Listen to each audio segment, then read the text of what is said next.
Magandang umaga sa inyo lahat, tanghali man, hapon o gabi.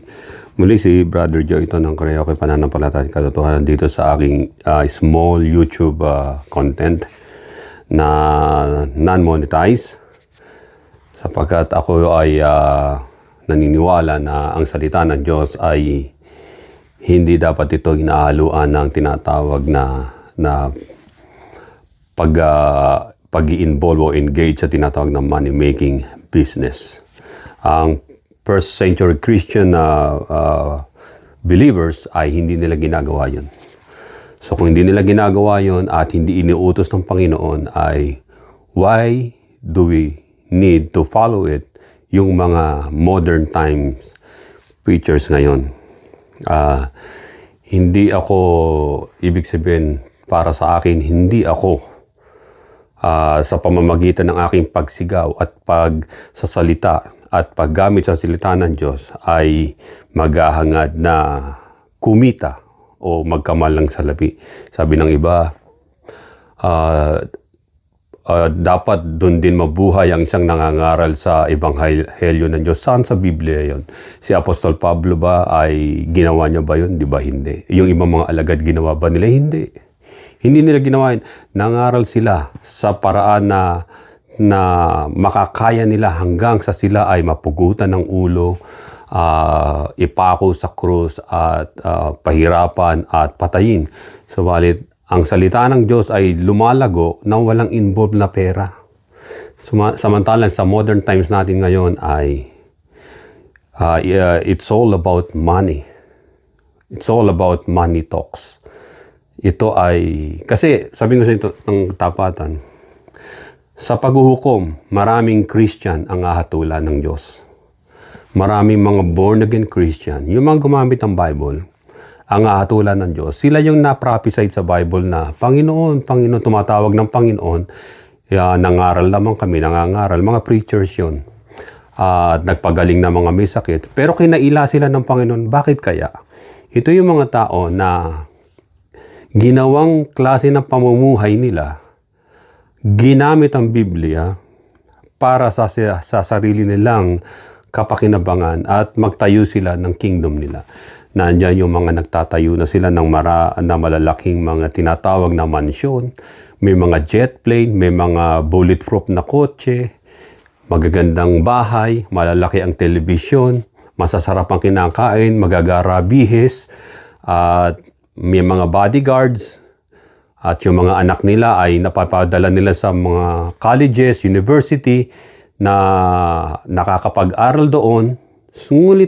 Ngunit saan ang galing yung kanilang mga yaman na yon? Sa Biblia. Ito ay parang tinatawag na ghost projects din ng gobyerno. Doon na pupunta yon. Minumulto lang kayo mga Christian. Kaya nga sabi ng Biblia na sa huling araw maraming magsasabi, Panginoon, nangaral naman kami. At hindi lang yun. Marami rin magsasabi, Panginoon, nakinig naman kami sa preacher na yun.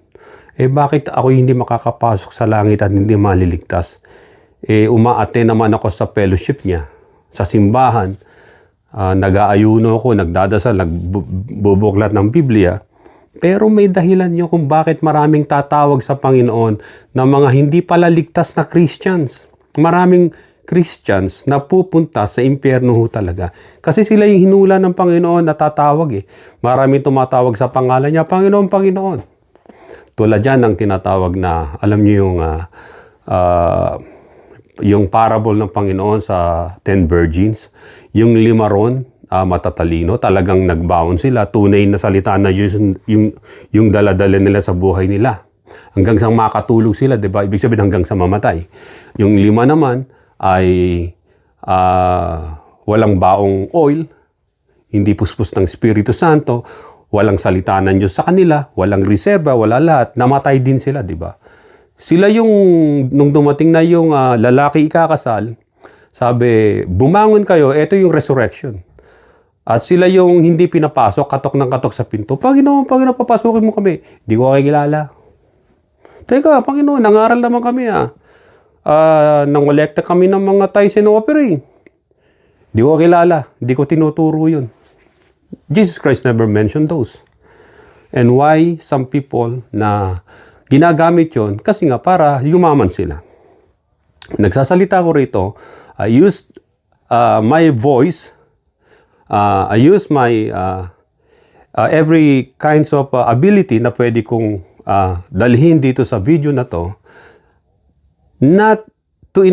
ang intention ko ay not to gain money because I don't love money, and everybody needs money, but I don't want to have money using the Word of God.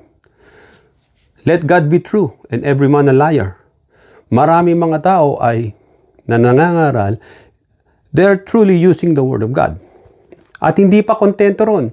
Aakit sa politika, magnanakaw, mandadaya, mambubulsa ng pera ng bayan, at sasabihin na sila ay pinapersecute dahil sa kanilang pananampalataya. Hindi, dahil ikay magnanakaw, ninakaw mo ang milyong-milyong pondo ng bayan. Yun ang ibig sabihin talaga. Na meron sabi ng iba, hindi, maraming pupunta sa impyerno, mga Muslim. God doesn't care those people.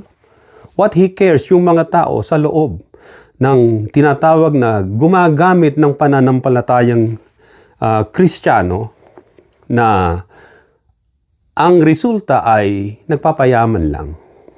Kaya nga sabi nga rito, ang sabi rito ng Biblia na hindi pa ako nangangaral. Kaya nga sabi, in my own words, trust in God, not the preacher. Magtiwala kayo sa Diyos, wag sa preacher. Tulad ko, I am preaching the gospel. Maaring nakikita nyo ako sa pananamit ko. Merong iba sa inyo, pag nakita, nangangaral yan, nakaganyan lang, naka-ball cap pa na Bass Pro. Mura lang dito yung Bass Pro. Marami akong pinamigay sa Philippines dati. Siguro mga 20 piraso. Tuwan-tuwa sila. Hindi ko alam na sikat pala dito, dyan sa Pilipinas yung Bass Pro. Gagamit lang to pang, yung iba nagpi-fishing, nag-hunting, pumupunta sa gun range, o fishing, probably yan. Pang-cover lang sa araw. So, trust in God, not the preacher.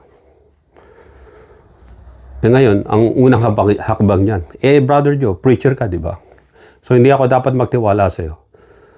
The word trust must be nakatoon lang. Yung the word trust ay para lang sa Diyos yun. Maaaring sasabihin ng iba, how can we trust God if we don't trust you? Don't trust me. Trust the word of God na sinasabi ko. And then search for it. Search and read it. Pagbulay-bulayan mo. Hindi yung narinig mo, okay. Me, in my own personal life, I don't trust anyone. I don't trust my neighbor. I don't trust even my co-workers. I don't trust anyone. Anybody on this planet Earth. I only trust God. Kasi yung mga tao na yun, they can turn you down. If you are looking like for answer, for comfort, they will gonna turn you down. But if you trust God alone, no matter what, yung emptiness mo, yung feelings mo na malungkot ka, suddenly, He will pour out His blessing to you as a vessel upang ikaw ay mapuspos ng kanyang pag-asa, pananampalataya, pag-asa, pag-ibig, at pagpupuri sa Kanya. Trust in God, not the preacher. Psalms 118 verse 8, it is better to trust in the Lord than put confidence in man. That's what it said. Do not put your trust in me. Maaring iba sa inyo ay naghahanap sila ng preacher na medyo gwapo. Yung pag nag-side view yung ganun ay pogi to. Kapanipaniwala to. Dito side view, kaliwa. Pogi, pwede. Diyan tayo magtiwala sa pogi, wag sa pangit na pastor, ha? O sa preacher. Etong tinatawag na biases ng tao. Ang tinitignan nila ay kapag maganda lalaki, ay magbabayad sa restaurant at hindi magwa 1, 2, 3, di ba? Pero hindi eh. Kalimitan sa mga nagnanakaw sa gobyerno ay white collar. Mga nakabihis na magaganda, nakabarong Tagalog, naka-Amerikana, nakasuit, kumpleto. Pero magnanakaw. May itsura, may magagandang lalaki, halimbawa mga artista. Artistahin ang muka. Walang panama yung anino niya, yung anino niya ay wala akong panama yung pagmumukha ko sa anino ng artista kasi artista nga siya. Kilalang kilala, kinikilig yung mga kababaihan, di ba? Kaya pag tumakbo ng eleksyon, ibinoboto dahil pogi. They put their trust dun sa tao na yung the word trust naman ay hindi naman alam ng isang tao na yun. Na anong ibig sabihin nun? Tandaan nyo, the word trust, it's belong only. Yung word na yun, belong only to the Lord God who made the heaven and earth. Kaya nga sabi, do not. It is better to trust in the Lord than put confidence in man. Yung mga sinusunod nyo, akala nyo ay dadalhin pala kayo akala nyo dadalhin kayo sa langit, yung pala sa impyerno. Jeremiah chapter 17 verse 5. Sabi, thus says the Lord, cursed is the man who trusts in man. Ang isang taong nagtitiwala sa tao ay isinumpa. Kapag ang pagkakilala mo kay Jesus Christ ay tao lang, you are cursed under doon sa curse ng the Lord, God Almighty, Jeremiah 17:5. Thus says the Lord, cursed is the man who trusts in man and makes flesh his strength. At yung ginawa niya, yung kanyang muscle, yung kanyang katawan, yun ang pinangalandakan niya na flesh niya ay malakas. At kaya niya na makipaglaban sa 1,000 gorilla o chimpanzee. Whose heart departs from the Lord. Etong mahirap talaga sa pagtitiwala sa tao.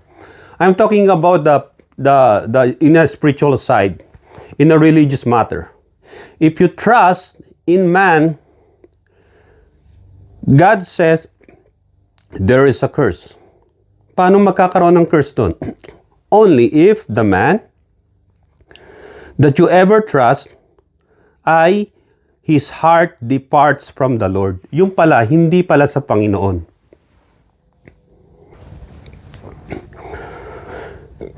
Kung hindi pala siya sa Panginoon, yung nangangaral ng gospel o ng salita ng Diyos, gumagamit ng Bible, but his heart already departed from the Lord.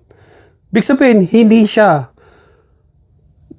converted kay Jesus Christ. Hindi siya follower ni Jesus Christ.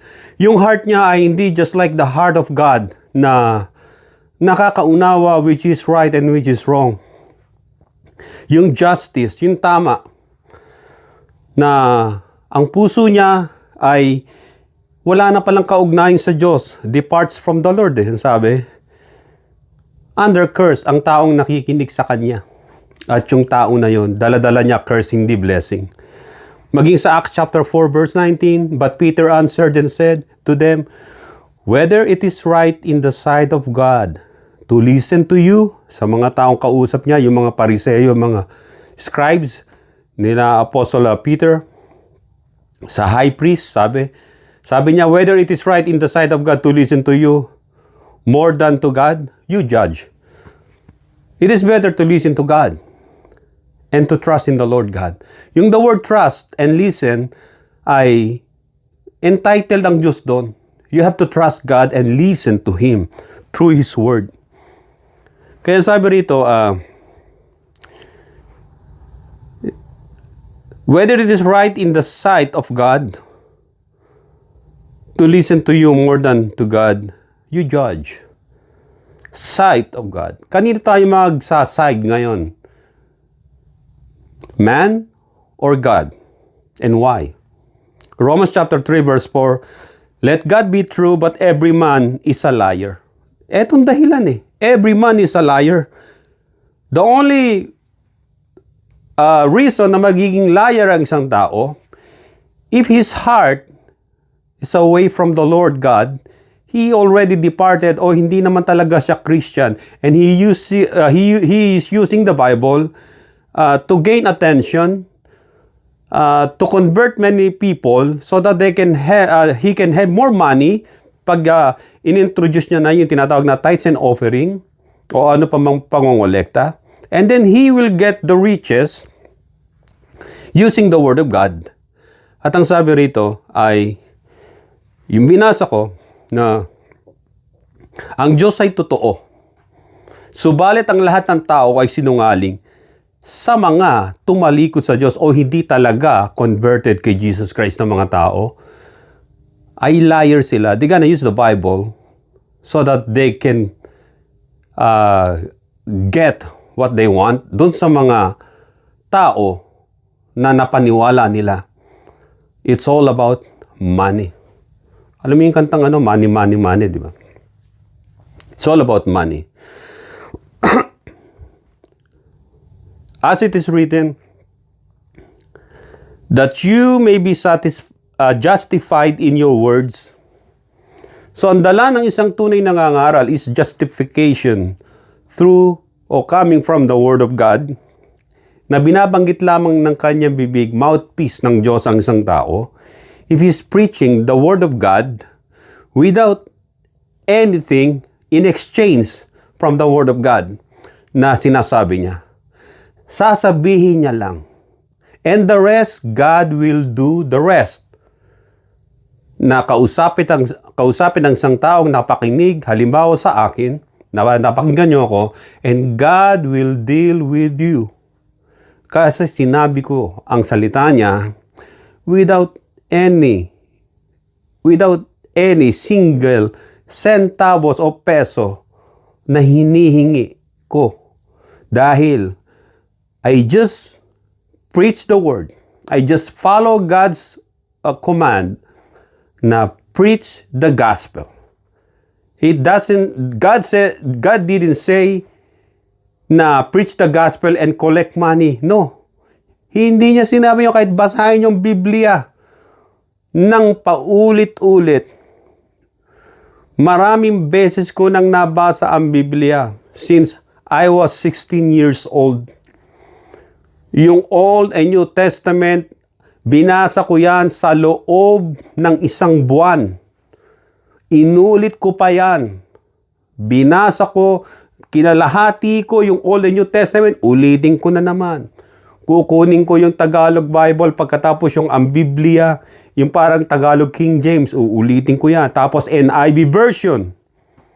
Wala ho talaga. Kaya sabi rito, and ang sabi, ang tunay na nangangaral ng salita na Diyos na totoo, that you may be justified in your words and may overcome when you are judged. Hindi pupunta sa kahatulan. Yung isang taong tunay na nangangaral ng salita ng Diyos na walang hinihinging anumang mga bagay. Kahit nakikita ninyo ko ang suot ko'y ganito, hindi ako nagsusuot ng mga kagagarang katulad ng Barong Tagalog na mga preacher na maaring member kayo, nakikilala ninyo, o yung kumpletong Amerikana na suot. Pero pag ako nagsuot, baka hindi nyo naman ako makilala sa pagsusuot ko. Ang sa akin ay, anong mahalaga? Ang kasuotan ng isang tao o ang katapatan ng kanyang puso sa pangangaral ng salita ng Diyos? Sabi nga ng 1 Thessalonians chapter 5 verse 21 na hindi nga dapat tayo magtitiwala karaka-raka o agad sa isang tao, maging sa katulad ko, hindi ako exempted. Ang sabi 1 Thessalonians 5:21, test all things, hold fast what is good. Subukin ninyo ang lahat ng bagay.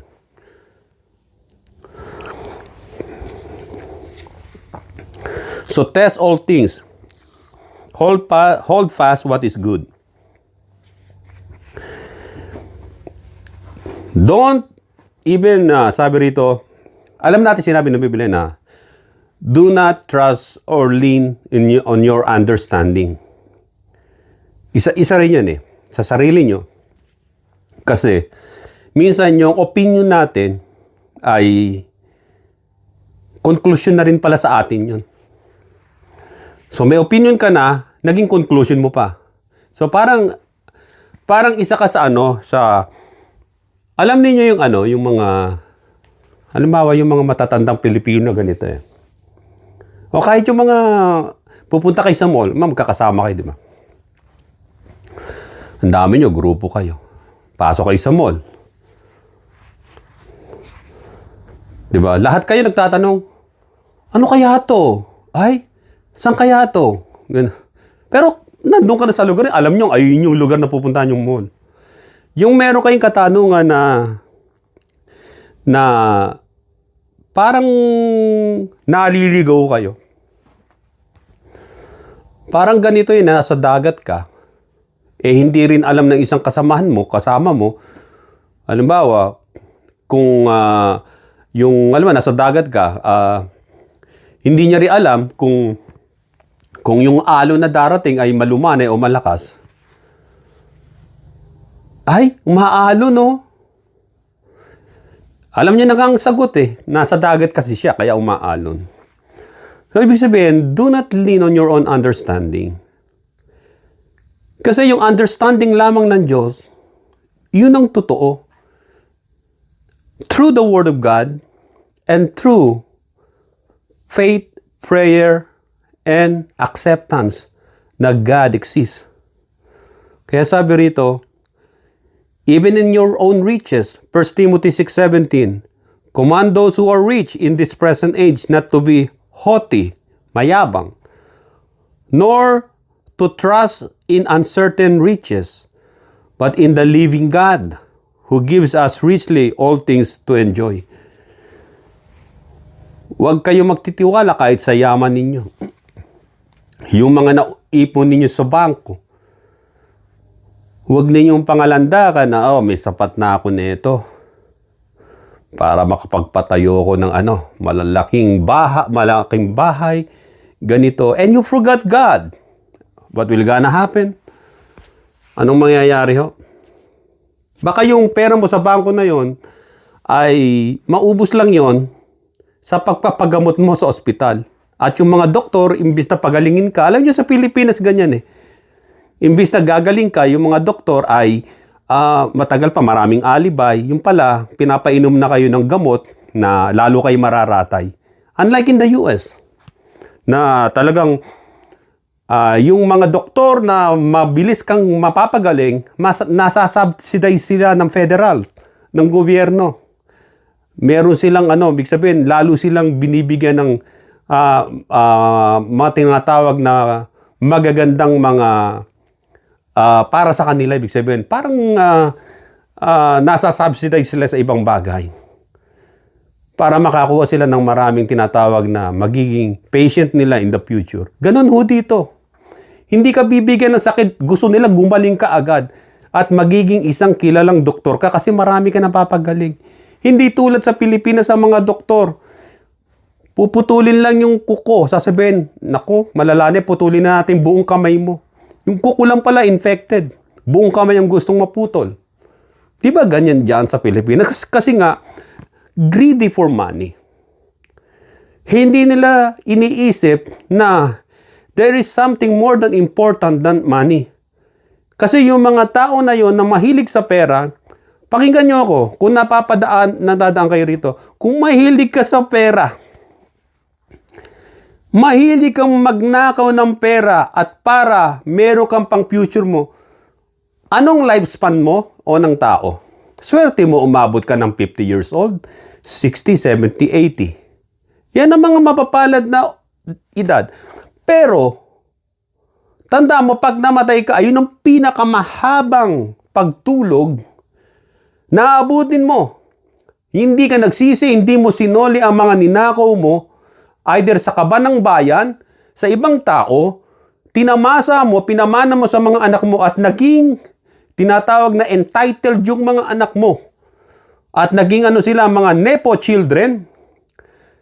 Dahil merong minana, ay mga api na ng mga tao at dahil hindi nila pinaghirapan, mang-aalipusta at mamatain na o minamatay yung mga tao.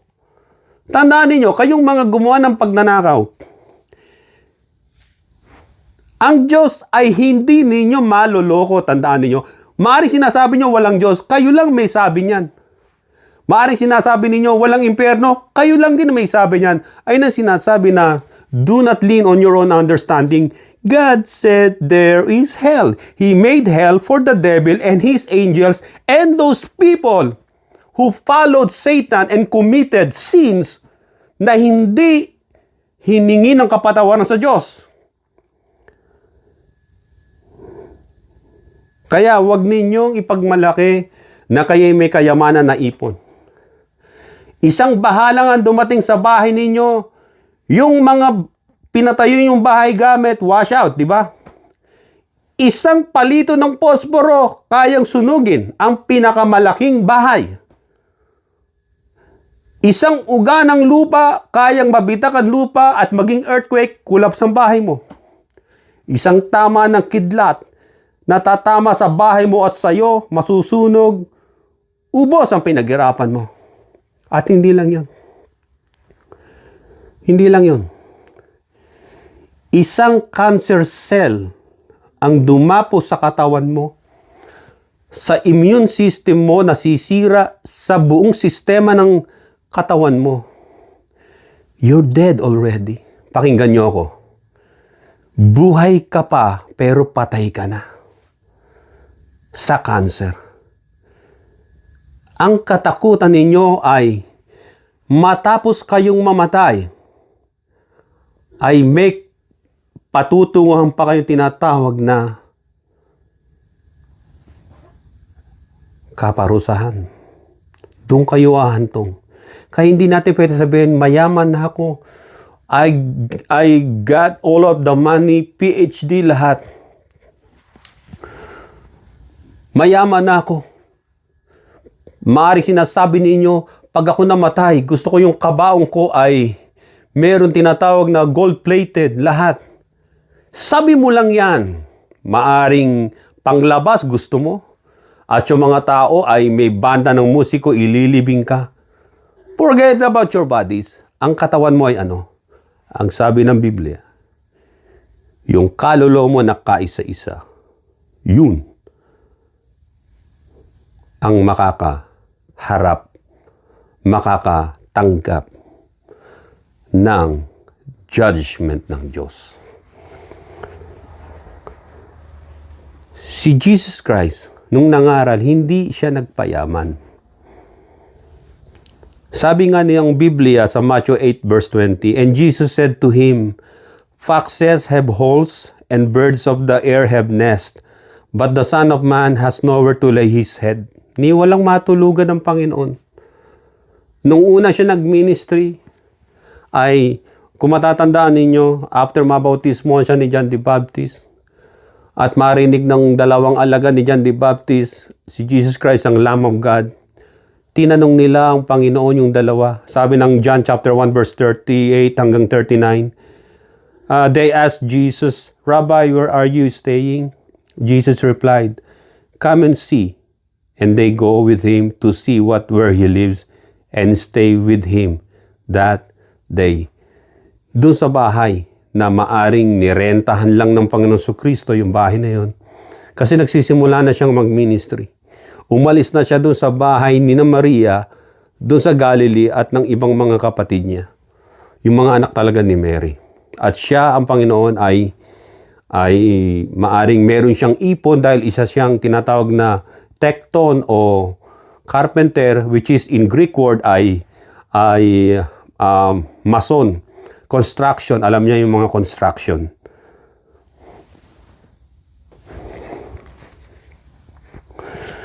So sa Greek word ay isa siyang tinatawag na construction ng mga capstones. Kaya alam ng Panginoon about capstones, yung mga bato, yung mga building. Yun ang work niya. Isa siyang tekton o karpintero. Kasama yung stone na worker, mason, nagdi-design ng mga like engineering na nag-i-engineer ng mga bato. Nilalagay nila yung malalaking bato. Sabi nga ng ibang mga theologians na historical, mga theologians, na posibilidad na nung tinatayo yung building yung sa templo doon sa Jerusalem ay maaari isa si Jesus Christ sa mga skilled worker na nagpunta roon para dinala doon para itayo yung walls yung ng Jerusalem noon. At we don't know, it's possible kasi maraming mga gumawa noon na mga Jew. At maaaring ang isa ang Panginoon na gumawa doon sa mga buildings doon sapagkat ang trabaho niya ay isa siyang nagmamason yung sa construction siya sa mga bato at kahoy. Yun ang construction na ibig sabihin ng tekton sa Greek word na carpenter. Hindi nang ibig ko sabihin sa pagkakataong ito. Meron akong sasabihin dito. Babasahin ko. Pauna ko lang yon sa Ephesians chapter 2 verse 18. Ang sabi rito, babasahin ko. For through Him, we both have access by one Spirit to the Father. Ulitin ko. Ephesians chapter 2 verse 18. For through Him, kay Jesus Christ, we both have access by one Spirit to the Father. So makikita natin, talking about access to God, just like access sa isang secured area, which is heaven. Meron tinatawag na combination, parang combination key. Una, Him, for through Him, our Lord Jesus Christ, we both have access by one Spirit, the second person of the Trinity, to the Father. So, itong access natin. No one and nobody from this planet Earth and from any religion can enter heaven except he have the access, just like access code from God. At yung access na yon ay the combination ay the Lord Jesus Christ, the Holy Spirit, and God the Father. If you don't have faith in your heart that God revealed Himself in three persons, the Father, the Son, and the Holy Spirit, you can have an access, or you will, or you won't gonna be there sa heaven dahil meron tinatawag na access lang, like a security access. Example sa akin, para makapag-travel ako sa ibang bansa, what should I do? I need the passport first. Passport. Yung passport ko na yon ay yun ang kumakatawan sa aking buong pagkatao. Nandun lahat. Yung microchip nun, pag itinapat sa machine, lalabas na kaagad doon. Birthday ko, yung lugar na pupunta, yung lugar ng kapanganakan ko, anong citizen ako, sa passport. That's me, yung passport na yun, example. Pero hindi ako makakapunta doon sa pupuntahan kong country sa pamamagitan lang ng passport. Alangan naman pumunta ka doon sa eto passport ko. Can I go to Canada? O can I go to United Kingdom? Wala. Passport lang dala mo, pupunta ka ron. Yung sarili mo lang i-represent mo through passport. Wala. So, paano yun? Yung passport ay sumisimbolo ito ng sarili ko. Ano dapat meron sa passport? Visa. Of course, yung passport kinakailangan hindi expired. We're talking about yung active na passport. Ibig sabihin, active ka, buhay ka pa, hindi ka papatay na tao. At kapag sa isang bansa na yon ay entry visa, kailangan ng visa, may visa ka. And visa ito ay sumisimbolize sa Holy Spirit, yung visa. At yung passport na may visa na yun, makakapunta na ba ako sa lugar na pupuntahan kong bansa? Hindi pa rin. You need a plane ticket. And Jesus Christ is just like the plane ticket. Without the plane ticket, without this ticket, hindi ka makakasakay sa eroplano. Which is, yung eroplano niya magdadala sa'yo doon sa isang bansa ay ano? Ay ang Father. So makikita natin yung tatlong ito, passport, visa, and plane ticket. At yung eroplano, yun ang magdadala sa inyo yun doon sa papupuntahan mo. We call it access. Magkakaroon ka na ng access sa isang bansa. Ngayon, gawin natin sa langit. How can we have access doon sa heaven? Through Jesus Christ. Natural. Sabi ni Ephesians chapter 2 verse 18, through Him, we both have access.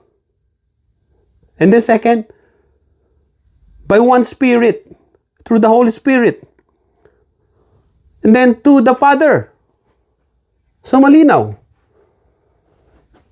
Kaya sabi ng iba, hey, what's your name is Brother Joe? Yeah, my name is Brother Joe.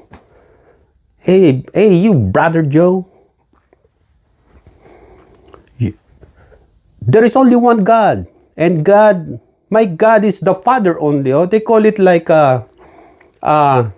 we call it Allah. That's only our God. Your God is weak. Oh, really? Your God is only one. I have 3 persons. My God is one, but 3 persons. And your God will gonna beat up by my gods. By the Father, the Son, Holy Spirit. Tatlo laban sa yung Diyos mo. Sino yung Diyos mo? Allah. No, that's Satan. The name Satan and Allah, they're one. They're one. Kaya makikita nyo rito na this is the mystery of God. May access pala tayo sa heaven. I'm talking about heaven, not in a federal building or government building, but in heaven. Paano nila ginagawa itong access na ito noon, noong Old Testament time? In Old Testament time, access to God was primarily, tandaan niyo, through the priesthood and sacrificial system. Yung way of life nila at the tabernacle or temple na tinayo nila. But only the high priest can enter the Holy of Holies once a year on the Day of Atonement for the atonement of their sin. Yung tinatawag na access nila sa Diyos ay through priesthood. Merong priesthood. Yung tinatawag na outer layer ng temple, na andun yung mga priesthood, iaayos nila, yung i-offer, priesthood true priesthood. Nandun yung mga katulong ng high priest, para pagpasok, sinusunog nila yung mga handog doon. Tapos yung dugo ng baka o ng tupa, ang magdadala nun nasa bowl ay, nasa lalagyan, ay yung high priest papasok sa Holy of Holies. At once a year lang. Yun ang access nila sa Diyos. According sa Levitical priesthood. But, with the exception to the rule,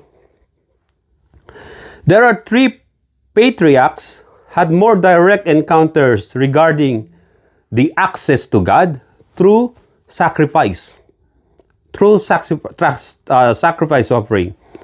Number 1, si Abraham. Makikita niyo sa Genesis 22 verse 1 hanggang 13, binanggit sa Hebrew 11:17 hanggang 19, na i-offer niya si Isaac. And suddenly, God said through His angel, do not hurt the child. Nalaman na ng Diyos na handang sumunod si Abraham yung faith niya. And then merong isang tupa na yung sungay niya, yung ulo niya na ano sa sanga, siya yung kapalit.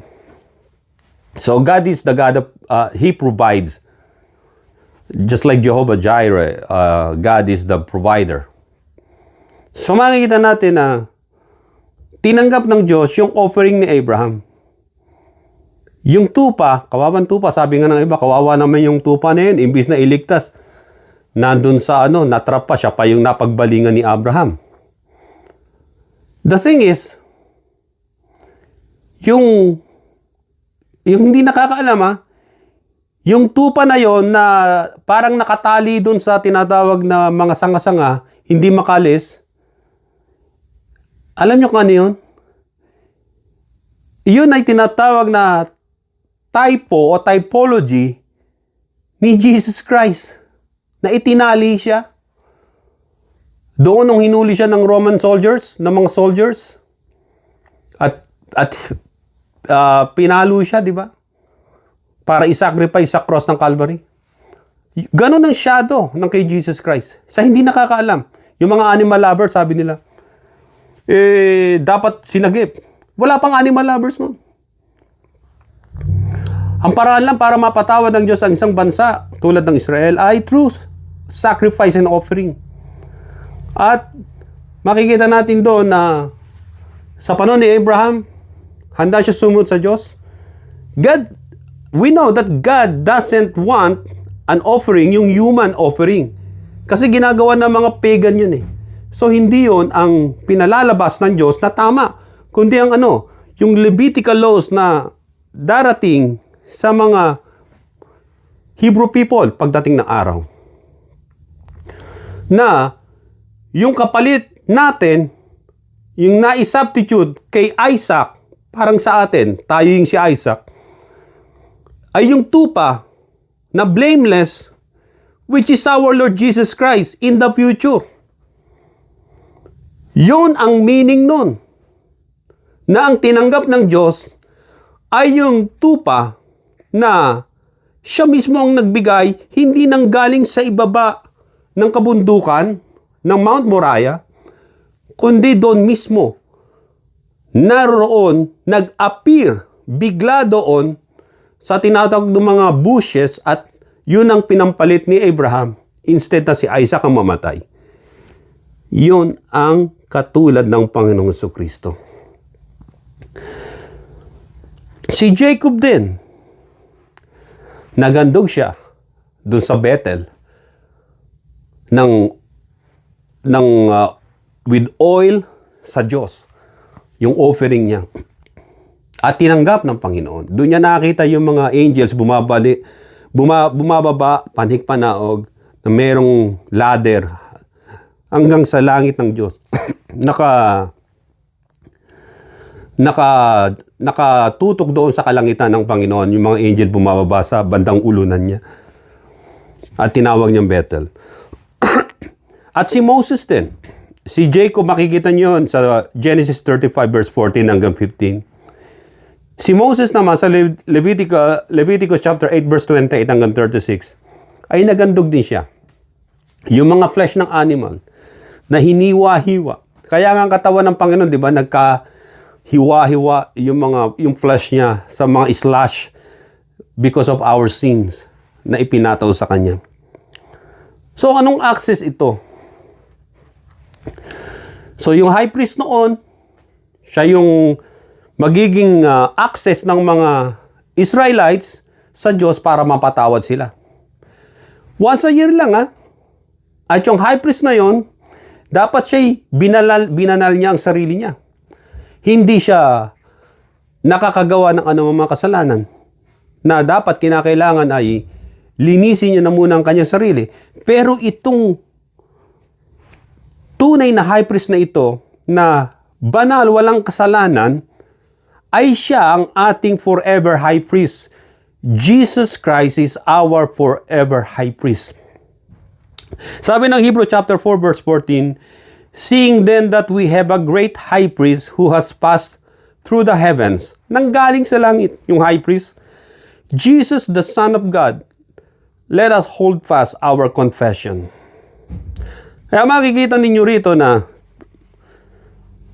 ang high priest natin ay hindi ito katulad na once a year lang na paulit-ulit na naghahandog doon sa Holy of Holies, si Jesus Christ, once niya lang inihandog ang kanyang sarili para sa ating kasalanan. At ito ay hindi na pwedeng ulitin. It is forever. Permanent na siya ang ating high priest. Kaya makikita natin dito kung babasahin ninyo, ang sabi rito sa Psalms chapter 110 verse 4, says the Lord, ang sabi rito, the Messiah would be a priest, not like the Levitical priest, but in order of Melchizedek. Mababasa niyo sa Book of Hebrew yun. Alam natin si Jesus Christ ay bumaba. According sa lineage, ay nanggaling sa tribe of Judah, not tribe of Levi. Kaya, hindi siya according sa priesthood ng mga Levites o ni Moses o ni Aaron. Sa halip siya ay kay Judah. Makikita natin walang inihula sa Biblia na ang high priest ay bababa na nanggagaling kay Judah. Sa halip mga kings and warriors ang laging manggagaling kay Judah. Meron tinatawag na theophany doctrine. Kung babasahin ninyo, sino nakakaalam sa inyo kay Melchizedek? Bigla siya nag-appear, di ba? Maging sa Book of Hebrew, makikita niya siya ron na wala siyang lineage, wala siyang genealogy, wala siyang father and mother. Si Melchizedek. At makikita ninyo rin, maging doon sa after na matalo ni Abraham, yung king of Elam, o yung mga ibang kings doon sa Genesis. At sinalubong siya ni Melchizedek. Siya ay high priest and king of Salem. They said it's Jerusalem, meaning king of peace. Pero makikita natin, there is no king like doon sa Jerusalem na yon, named Melchizedek. What is the king of Salem o king of Jerusalem na binabanggit? The new Jerusalem na nakita ni Abraham maging sa Hebrew 11 na yung city. Merong king doon. At yung king na yon na sumalubong sa kanya, na bumaba sa kanya, ay sino yon? Yung Melchizedek na yon na siya ay king and priest, high priest. At inoffer ni Abraham yung kanyang 10% doon sa kay Melchizedek. Lahat ng mga nakuha niya sa mga tinatawag na pagtalo niya sa mga kalaban. Sino si Melchizedek? He is the pre-incarnate Jesus Christ. Kasi yung Salem na binabanggit noon ay hindi ang Jerusalem na merong ibang leader noon na mga pagan. Hindi pa nako-conquered ng mga Hebrew people maging ang Jerusalem nung panahon na yon. Iba ang hari doon. Sino tong Melchizedek? Ang sabi ay siya ay isang high priest at king of Salem. Wala sa panahon ni Abraham yung Salem na yon o Jerusalem kung tawagin, kundi yun ay city. Kaya naglakbay si Abraham papunta doon sa Promised Land dahil sa malayo pa lang natanawan niya na yung city, sinusundan niya mula sa langit. Let's say city na nagfo-float above the sky. Yun ang sinusundan niya. At yung Melchizedek na ay bumaba from that city. Wala siyang father and mother. Walang genealogy sa Bible. Because siya yung tinatawag na pre-incarnate Jesus Christ. At yung genealogy ni Jesus Christ dito sa New Testament ay genealogy ni Joseph. Na ang inadapt lamang ng Panginoon ay yung tinatawag na tulad ng adoption na rights. Alam natin na si Joseph ang hindi biological father ni Jesus Christ. Sapagkat wala siyang biological father. Dahil siya tulad ni Melchizedek ay wala siyang mother dahil ginamit lamang ng Diyos, ng Espiritu ng Diyos, ang sinapupunan ni Mary para doon mabuo ang Panginoon Kristo at ipanganak. So the same, no father, no mother. Dahil ang Diyos, kaya tinatawag natin si Jesus Christ na Lord. Lord meaning God. Ang Diyos ay walang mother. Ang Diyos ay walang mother. Subalit ang Diyos ay merong Son. God the Son, our Lord Jesus Christ.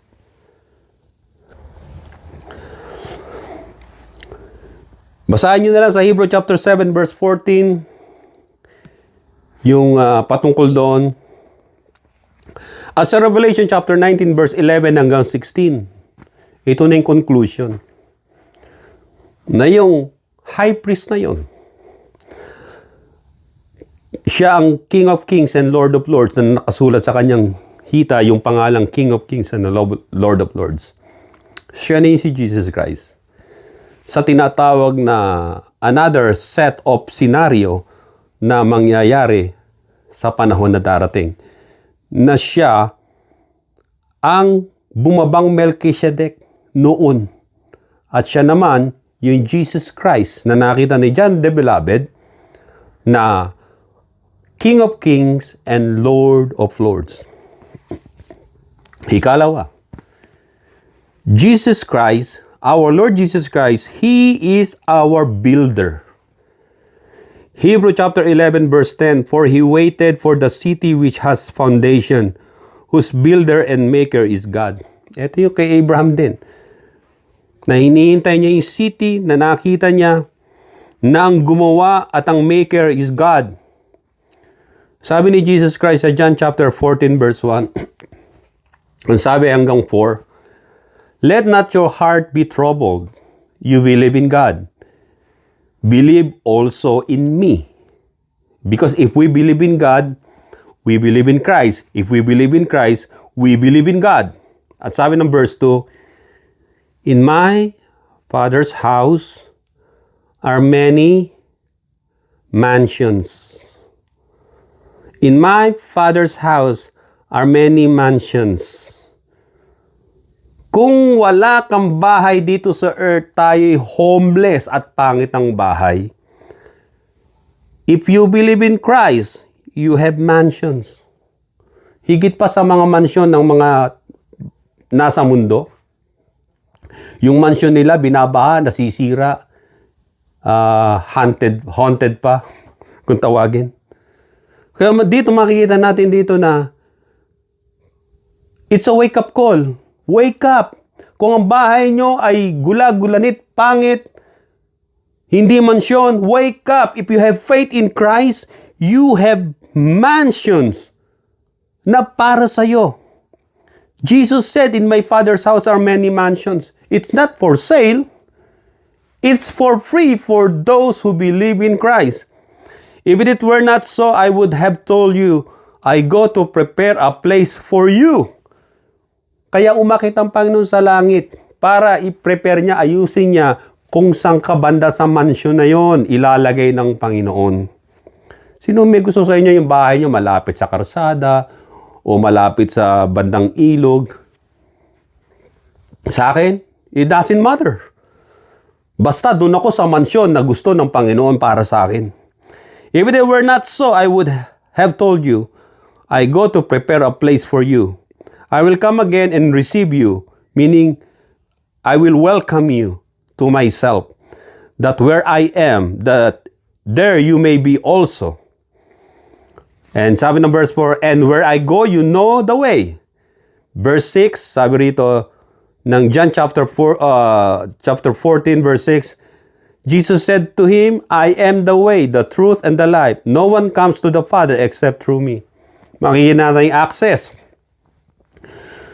You will going to have a mansion only if you have a access.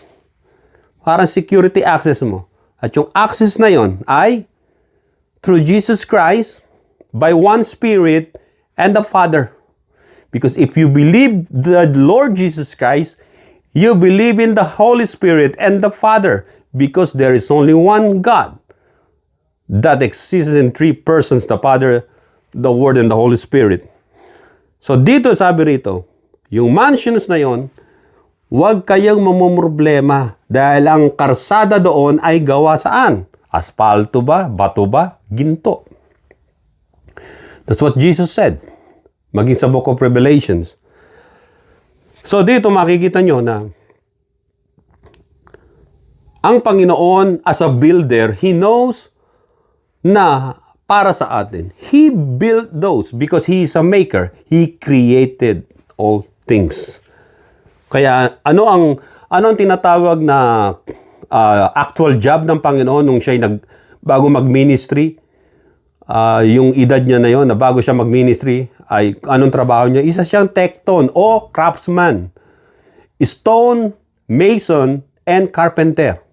Kaya alam niya yung mga bato. Kaya sinasabi niya na yung cornerstone na tinanggihan ng mga tagapagtayo ay siya ring, o yung bato na tinanggihan ng mga nag-build ng templo o ng building, ay siya rin yung naging cornerstone. Pag sinabing cornerstone, ito yung nilalagay na foundation.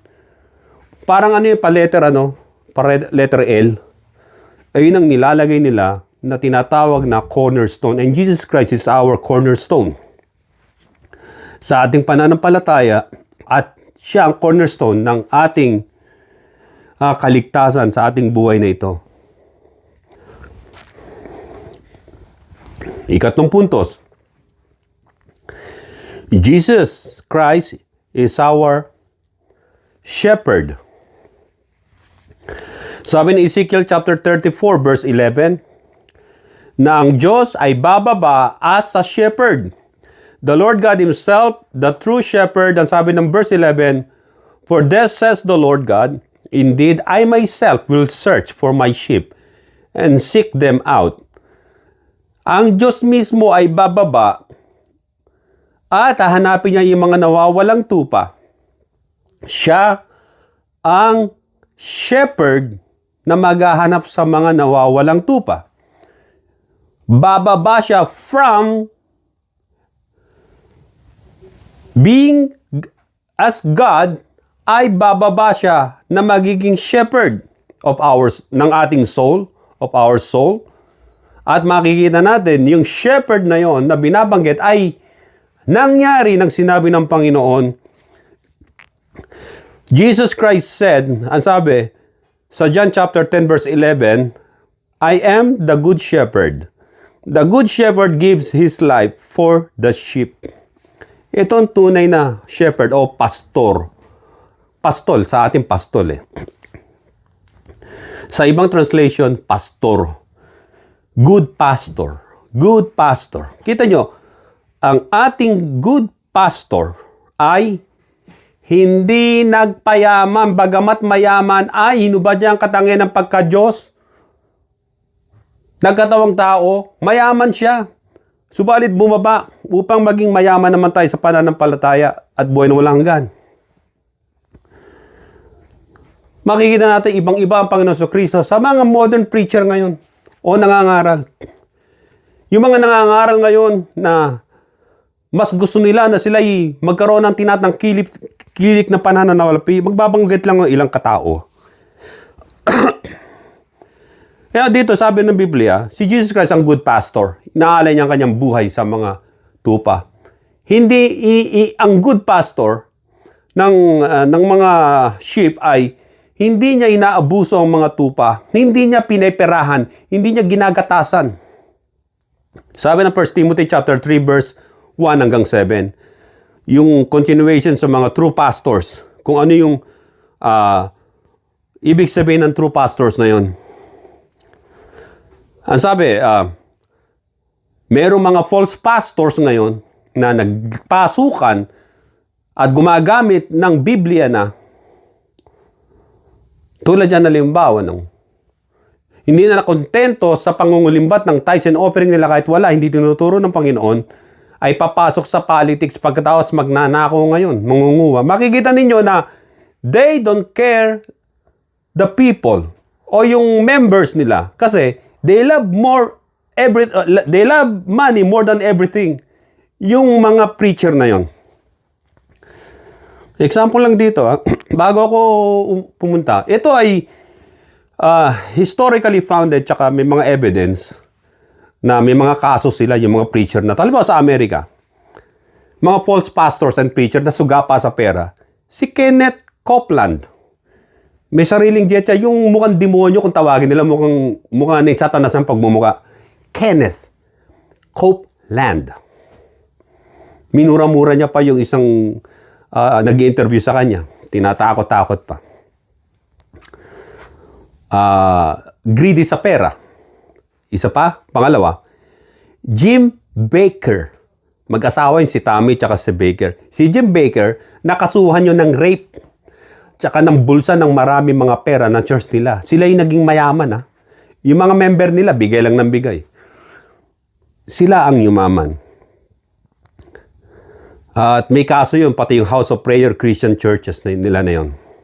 Ikatlo, Benny Hinn. Yan ang mga involved sa tinatawag na money, yung issue ng pera, nagkaroon ng mga jet planes, magagandang malalaki bahay, kasi they're preaching a different gospel. Yung pinipreach nila ay prosperity gospel. Not a gospel of salvation.